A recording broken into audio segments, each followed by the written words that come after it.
dañ fi daje woon ci commune bu Bambilor pour def ce qu'on appelle l'atelier diagnostic et de planification pour le PDC de la commune de Bambilor. Donc mu nekk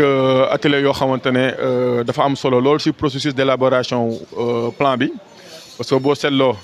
jot nañu def d'abord la mise en place du cadre territorial de concertation de Bambilor. À la suite de ça def nañu ce qu'on appelle le lancement du processus d'élaboration bu PDC bi biñ ci jógee nag on avait formé des animateurs urbains maanaam des enquêteurs yoo xamante ne dañ leen yabaloon au niveau des quartiers et des villages pour que ñu def ce qu'on appelle l'IRDP, c'est l'inventaire rapide du potentiel de la plateforme à travers benn outil boo xamante ne da doon saytu lépp luy infrastructure lépp luy équipement lépp luy structure moo xam communautaire la au niveau des quartiers et des villages. Donc on avait un groupe d'enquêteurs de 10 personnes composé des agents de l'ARD et des agents de la commune. Ils ont sillonné pendant 10 jours, en tout cas les zones, les coins et les recoins de la commune de Bambilor, dem nañu ba vers les fins fonds, n'est-ce pas, des villages pour mën a am une information à travers seen outil IRDP bi nga xamante ne moom lañ doon utiliser. Et nag à la suite de ça, nous on a reçu les données, on a analysé les données et aujourd'hui il était question de présenter ces données-là pour la validation technique, n'est-ce pas, du cadre territorial de concertation. Donc bi ñu présenter bi ñu analyser données yi dañu kat comme que données yi ñu ngi ko jëlee sur le terrain acteurs yi nga xamante ne ñoo ñu joxoon données yooyu dañuy wëlbatikuwaat présenter leen données yi comme ça ñoom ñu mën ñu wax est-ce que données yi c'est fiable wala boog est-ce que données les données ne sont pas fiables. Donc si c'est OK,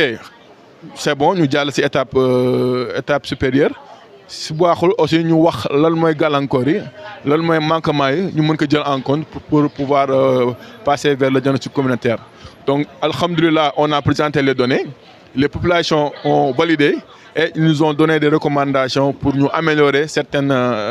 aspects de l'enquête. Également ces aspects seront intégrés et Inch'Allah si kanam tuuti dinañuy def ce qu'on appelle le diagnostic communautaire à travers l'outil AFOM, atout, force, faiblesse ou contrainte, opportunité et menace. Donc on va passer en revue tous les secteurs d'activité au niveau de la commune de Bambilor pour déceler tout ce qui est force, tout ce qui est faiblesse, tout ce qui est opportunité, tout ce qui est menace. Donc moi, diagnostic bi nga xamante ne moo war a génn lépp luy gàllankoor si secteur yi nga xamante ñoo nekk à Bambilor lépp luy jafe-jafe lépp luy opportunité wala bokk lépp luy menace Inch'Allah on va le faire pour pouvoir déterminer yi nga xamante les contraintes au développement yi nga xamante ne mooy pesé wu au niveau de la commune de Bambilor et que ces contraintes de développement Inch'Allah demain on va apporter des solutions à travers la planification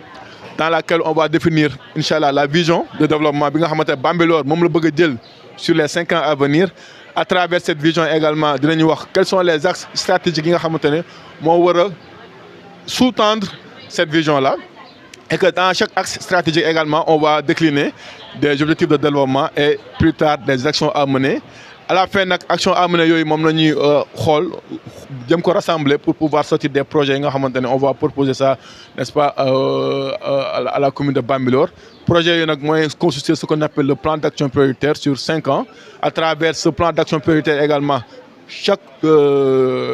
3 ans commune bi dina mën a génn un peu le plan triennal d'investissement mais également si biir plan triennal d'investissement boobu PTI bi dina mën a génn le PAI chaque année buy def budget pour que mu mën a intégrer les projets qui sont prévus dans le document mu mën ko intégrer dans son budget. Donc si gàttal daal loolu mooy liggéey bi nga xamante ne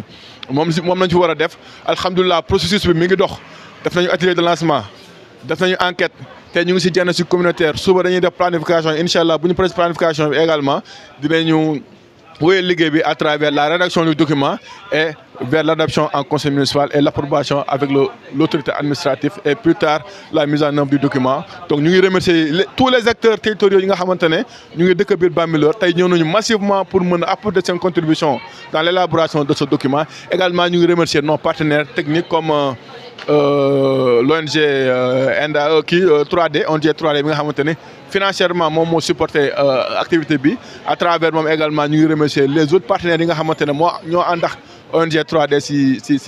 si liggéey bi muy les partenaires espagnols et un peu partout ñu ngi remercier également tous les acteurs yi nga xamante ne ils sont au niveau déconcentré maanaam les services techniques déconcentrés ku si mel ni au développement communautaire ku si mel ni action sociale ku si mel ni hydraulique ku si mel ni assainissement ku si mel ni ANSD ñoom ñëpp yebal nañ fa ay ndaw pour ñu mën ñu appuyer dans ce qu'on appelle le processus d'élaboration du PDC durable de Bambilor. tey dañ fi daje woon mairie Bambilor pour wéyal benn liggéey bi nga xamante ne dañ ko tàmbali woon dans le cadre de l'élaboration du PDC de Bambilor ñu installé woon fi benn cadre territorial de concertation boo xamante ne moom mooy accompagner le processus d'élaboration du PDC de Bambilor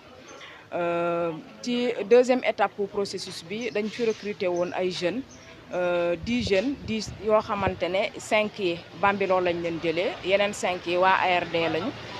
ñu wàcc sur le terrain recueillir ay informations ci domaine santé éducation assainissement accès à l'eau etc. léegi collecte d'information boobu ñu defoon dañ ko jébbalaat waa ARD ñu traité ko léegi données yooyu noonu en fait information yi la ñuy partagé ak cadre de concertation bi bu fekkente ne am na peut-être ay manquements ak yooyu ak peut-être lu ñu mën a améliorer ñu discuter ci ba pare après-midi bi aussi il est prévu ay travaux de groupe yoo xamante ne ci 4 profils la ñu définir kenn ku ci nekk di nga xool profil bi nga xamante ne ci nga gën a sa xam-xam gën a màccee nga inscrire ci ñu liggéey ci atu yi Bambilor am lan mooy faiblesse yi lan mooy opportunité ak lan mooy menace yi suñu paree liggéey boobu noonu dañuy def benn restitution boo xamante ne waa ARD dinañ jël loolu yëpp delluwaat seen bureau liggéey ci élaborer plan bi bu ñu élaborer plan bi ba pare dinañu ñëwaat daje ak waa commune bi ak cadre territorial de concertation bi ñu defal leen une restitution maanaam présenter tout le document ñu kiiwaat kenn ku ci nekk joxe sa xalaat bu ñu valider ñu doog koo jébbal mairie bi bu ñu ko jébbalee mairie bi moom tamit conseil municipal bi moo ko war a valider bu ko valider de ba pare maire bi génnee arrêté ñu valider ko de manière officielle suñu paree dernière étape bi doo ko jox sous-préfet bi mu approuver ko. tey bés la bu am solo boo xam ne moom lañ ñëw assister muy plan local de développement durable bu commune bu Bambilor ku wax plan de développement local durable nag dafay laaj benn diagnostic approfondi boo xamante ne bii day am ñu def ko soo ko defee mu won la jox la ay repères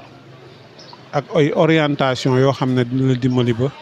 li nga xam ne moom la population yi yéene wala bëgg ko seen gox di nga ko mën identifier mën ko planifier waaye mën ko exécuter ci loolu nag li nga xam ne wax naa ko te di si gën a teg suma loxo mooy diagnostic des ressources parce que ku wax développement wax ressource nag dafa bëri ay points ay pàcc bi si njëkk mooy les ressources humaines maanaam ñi nga xam ne ñoo nekk ci gox bi te am xam-xam am njëriñ mën ko fee indi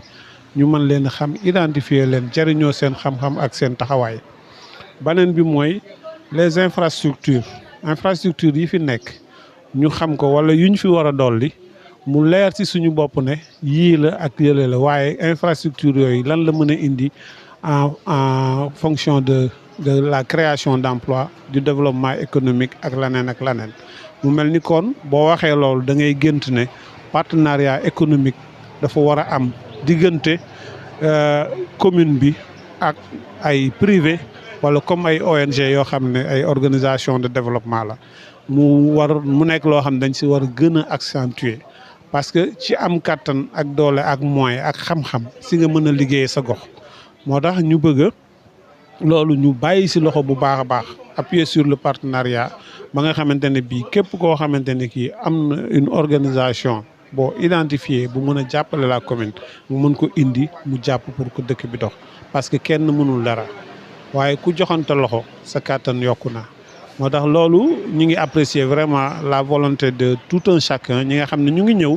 di ay personnes ressources ñëw pour participer pour taxaw jàpp si mbir mi pour mu baax et que jàpp naa ne bu ñu yàggee concerté wu yàgg waxtaan problème yi fi am yëpp wala les manquements yi fi am yëpp dinañ ko mën a vraiment apporter donc du affaire politique affaire de développement la et que ki nga xam ne moo fi nekk di l'administrateur ak équipe am dañu soxla nit ñëpp ñëw accompagner leen jàpp leen pour ñu dox plan local bi ñuy def nii nag du plan localu ñaari fan ñetti fan c'est pour la durabilité maanaam fekk 10 ans fekk 20 ans accompagner politique gouvernementale bi adapté aussi système bi de sorte que dinañ mën lépp loo xam ne ñu ngi koy séddale ci réew mi wala projet bu ñuy teg ci réew mi mu jëm ci développement ñun ñu mën a tàllal suñu loxo ne pare nañ pour l'accueillir pour que Bambilor jëm kanam Bambilor mel ni ville yëpp Bambilor développé correctement donc quand je dis Bambilor c'est la commune de Bambilor je veux dire. tey nag liñ fi dajale tey defe naa ne mooy deuxième activité bi jëm ci plan local de développement bi ñu seq ko ak ONG 3D ak waa agence régionale de développement muy waa ARD ginnaaw bi ñu tegee cadre de concertation bi nga xam ne cadre de concertation territoriale bi bii mooy deuxième activité bi après recensement bi nga xam ne ay relais wàcc woon nañ sur le terrain ñoo xam ne fi lañ dëkk ak ñoo xam ne ay agent ARD lañ dem ci commune Bambilor bi yëpp ci côté santé côté éducation côté yëpp ñu waxtaan ak population bi def ay recensement xam suñuy infrastructure yëpp ginnaaw loolu tey bi ñu defee projection bi deuxième phase bi mooy travaux de groupe yi ñuy def bu ñu paree nag def restitution bi pour mën a taxawal plan local de développement bi muy outil bu am solo parce que outil boo xam ne la dama naa mooy carte d'identité di carte d'adresse mairie Bambilor def nañ ko nag ci teewaayu monsieur le maire Ndiagne Diop parce que mu ngi fi woon di présider ak la représentante du sous-préfet Ndiappali ñu muy ndaje moo xam ne mu am solo la parce que permettre nañ après projection acteurs yi ku si nekk def say contribution li manqué ñu complété que te li ñuy complété ba tey mu ngi jëm ci groupe de travaux yi di wax ne buntu boo xam ne la fermé wul parce que li tax fermé wul tey ku wax plan local de développement wax secteur d'activité yëpp te ku ne ku xam Bambilor xam ne